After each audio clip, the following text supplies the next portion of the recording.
లత.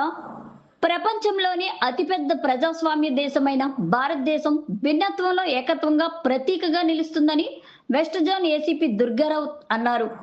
రంజాన్ పర్వదినాన్ని పురస్కరించుకొని విజయవాడలో మత సామరస్యాన్ని ప్రతిబింబించే కార్యక్రమాలు నిర్వహించారు.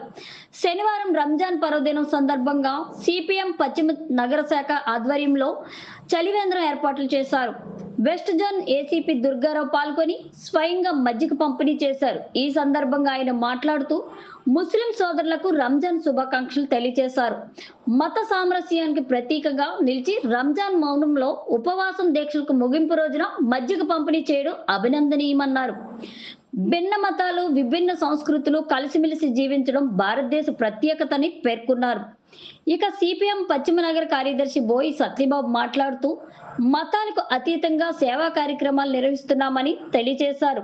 ఉగాది సందర్భంగా వన్ టౌన్ ప్రాంతంలో ఉగాది పచ్చడి పంపిణీ చేసినట్లు గుర్తు చేశారు. రంజాన్ మాసంలో కఠిన ఉపవాస దీక్షలు చేసిన ముస్లిం సోదరులకు శుభాకాంక్షలు తెలియజేశారు. మతాలు, కులాలు, ప్రాంతాల మధ్య విభేదాలు లేకుండా అందరూ కలిసికట్టుగా జీవించి దేశాభివృద్ధికి పాటుపడాలని పిలుపునిచ్చారు. అలాగే సిపిఎం 50వ డివిజన్ కమిటీ ఆధ్వర్యంలో మహంతిపురం ఖాతర్ సెంటర్ వద్ద కూడా మజ్జిగ పంపిణీ కార్యక్రమం నిర్వహించారు. ఈ కార్యక్రమంలో సిపిఎం నాయకులు కె సూరిబాబు, ఎం కొండారెడ్డి, పి రాజు, ఎన్ గురప్ప, ఎండి మస్తాన్, వి సాంబశివరావు, జి సుబ్బారెడ్డి, నాగరాజు, ఎండి జిలాని, ఎస్ దుర్గారావు తదితరులు పాల్గొన్నారు.